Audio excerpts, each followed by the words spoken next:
In the year 2147, the Orion Beltway space station orbited the fringes of the Sol system like a colossal metallic spiderweb, catching drifters from across the galaxy. It was a melting pot of species, where humans rubbed shoulders with tentacled traders from Alpha Centauri and bioluminescent wanderers from the Andromeda fringes. The station's core hummed with the constant thrum of fusion reactors, and its corridors echoed with a babble of languages translated in real time by neural implants. Amid this chaos, Elias Thorne ran a modest repair shop tucked away in the lower decks, far from the glittering casinos and diplomatic lounges of the upper levels. Elias was a man in his late 40s, his face etched with lines from years of hard living. His hair, once jet black, was now streaked with gray, and his hands bore the scars of countless welding accidents and plasma burns. He'd come to the Beltway a decade ago, fleeing the ruins of Earth after the great solar flare that had scorched half the planet. Back then, he'd had a family, a wife named Mara and a daughter, Lily, just turning 8. But the flare had taken them, along with billions of others. Elias survived by sheer luck, huddled in a bunker, but the guilt gnawed at him like a persistent radiation leak. Now, he fixed starship engines and salvaged scrap, drowning his sorrows in synthetic whiskey when the shifts ended. He didn't make friends. Attachments were liabilities in a place where people vanished as quickly as they appeared. The shop was a cluttered den of tools and half-disassembled gadgets. Holographic schematics flickered on the walls, casting eerie blue glows over piles of circuit boards and ion thrusters. Elias was elbow-deep in a faulty hyperdrive coil when the door hissed open, admitting a gust of recycled air laced with the metallic tang of the station's life support systems. He didn't look up at first. Customers were rare this late in the cycle, but a soft, tinkling sound caught his ear, like coins clinking in a pocket. Standing in the doorway was a girl, no older than 10 by human standards. She was alien, that much was clear. Her skin shimmered with a faint iridescent hue, shifting from pale blue to lavender under the shop's lights. Her eyes were large and luminous, the color of polished amethysts, and her hair floated in wispy tendrils as if defying gravity. She wore a tattered jumpsuit patched with what looked like salvaged hull plating, and her feet were bare, revealing webbed toes that suggested an aquatic heritage. Clutched in her small hands were 3 small objects, rusty coins, by the look of them, etched with unfamiliar symbols. "Mister," she said in a voice that was soft and melodic, filtered through the station's universal translator. "Is this enough to buy a dad?" She held out the coins, her expression a mix of hope and desperation. Elias froze, his wrench slipping from his grip and clattering to the floor. He stared at her, blinking away the haze of fatigue. "What did you say, kid?" He wiped his hands on his grease-stained overalls, stepping closer. Up close, he could see the coins were ancient, their edges worn smooth, covered in a patina of rust that hinted at centuries of exposure to alien atmospheres. They weren't Earth currency. The symbols resembled nothing from the Sol archives. The girl tilted her head, her tendrils swaying gently. "I need a dad. My podmother said humans are good at being dads. These are my treasures from the old world. Is 3 enough?" Elias rubbed his temples, wondering if the whiskey from last night was playing tricks. Kids, alien or otherwise, didn't just wander into repair shops offering to buy parents. "Look, Squirt, this ain't a marketplace for family. Where are your folks? Guardians? You got a ship docked here?" Her eyes dimmed, the luminescence fading to a dull purple. "Gone." "All gone. The void storm took our ship. I hid in a pod. Drifted here." She pocketed the coins momentarily, then pulled out a small holographic projector from her jumpsuit. With a flick, it activated, displaying a swirling vortex of dark energy engulfing a fleet of sleek, organic-looking vessels. Screams echoed faintly from the device, alien cries that the translator rendered as pleas for mercy. Elias's stomach twisted. He'd heard of void storms, anomalous phenomena in the uncharted sectors, ripping through space like cosmic hurricanes. They left no survivors, or so the rumors went. If this kid had escaped one, she was either incredibly lucky or something more. All right, slow down. What's your name? Zara, she replied, deactivating the projector. From the Aquila Nebula. My people are the Lyrians. We swim through stars. Lyrians, Elias vaguely recalled them from station gossip. Nomadic aquatics who built ships from bioengineered coral, trading in rare minerals. But their homeworld had been lost to a supernova generations ago, leaving them as galactic refugees. Okay, Zara. I'm Elias. You can't just buy a dad with rusty old coins. That's not how it works. Her face crumpled, and she thrust the coins forward again. But they are valuable. Pod Mother said they are keys to the Ancient's vault. Worth more than stars. Elias sighed, taking one coin gingerly. It was heavier than it looked, vibrating faintly in his palm, as if alive. He scanned it with his shop's analyzer, a beat-up device that hummed to life. The readout flickered. Unknown alloy. Quantum fluctuations detected. Potential relic from pre-Federation era. His eyes widened. If this was genuine, it could be worth a fortune to collectors. But rusty coins? They looked like they'd been dredged from an ocean floor. Before he could respond, alarms blared through the station. Red lights pulsed, and a robotic voice announced, "Intruder alert. Unauthorized pod detected in docking Bay 47. Security en route." Zara's eyes went wide. They found me. The hunters. Hunters? Elias grabbed her arm, pulling her behind a workbench as footsteps thundered down the corridor. Bad ones. They chase Lyrians for our glow. She touched her skin, which pulsed brighter in fear. Elias cursed under his breath. Bounty hunters, scum of the galaxy, preying on vulnerable species. If they were after her, it meant she was more than just a lost kid.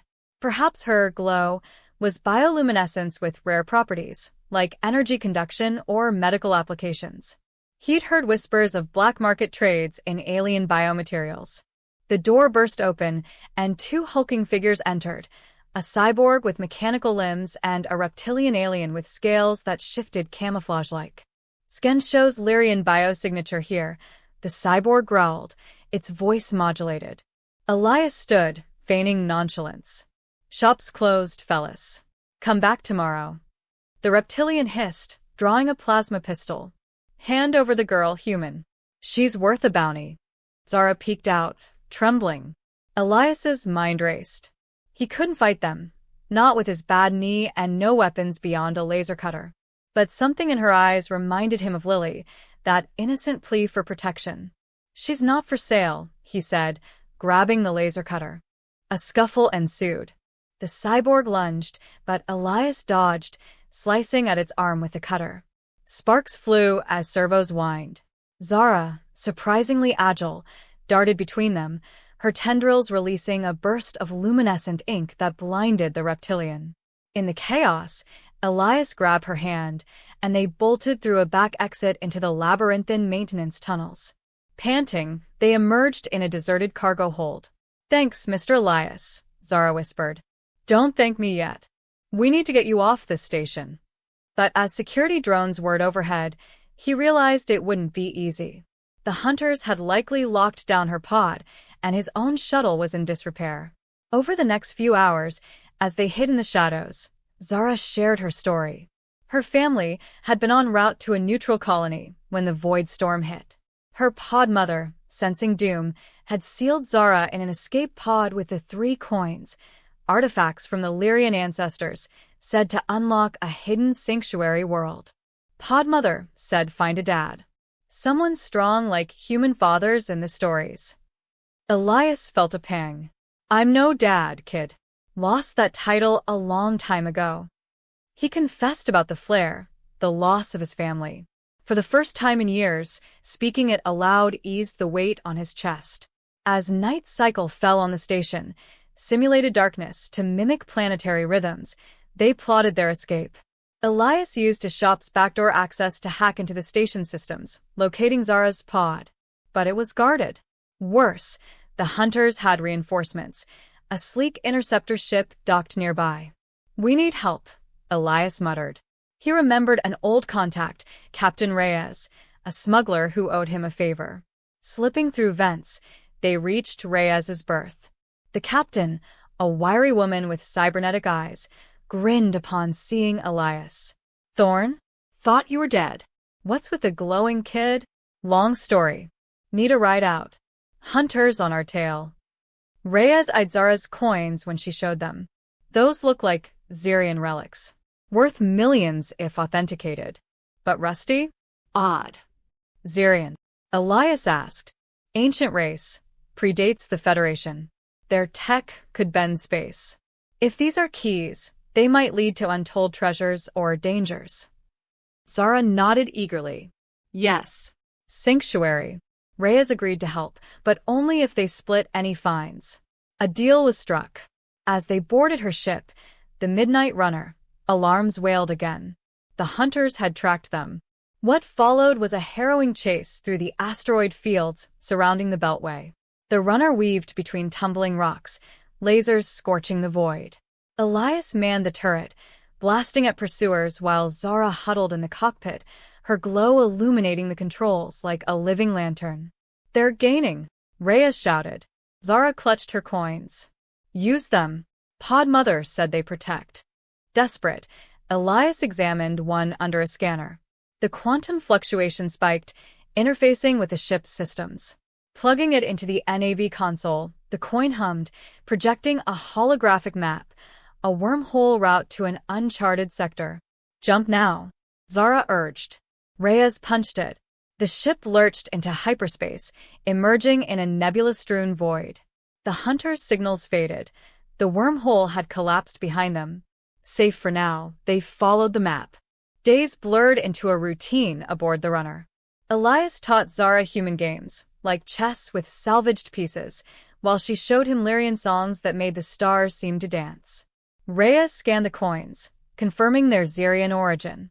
"These aren't rusty from age," she said. "It's a camouflage, nanites that adapt to environments." The middle of their journey brought trials. In a derelict space station they stopped for supplies, they encountered a rogue AI guarding Zirian ruins.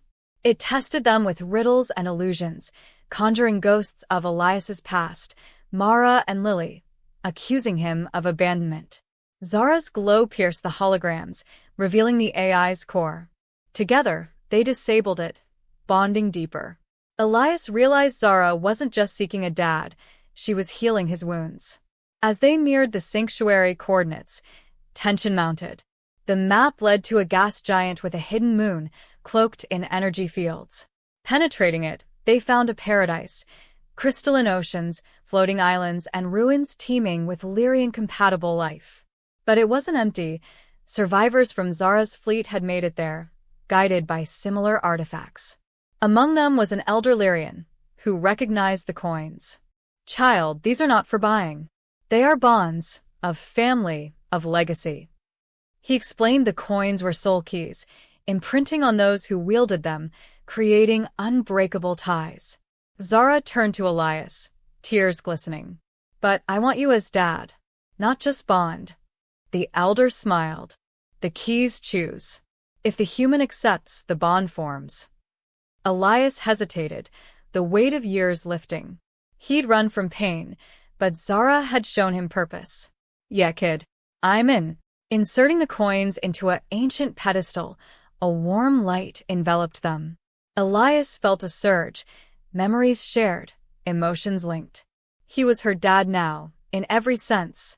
Reyes, ever the opportunist, found Zirian tech to trade, but respected their bond.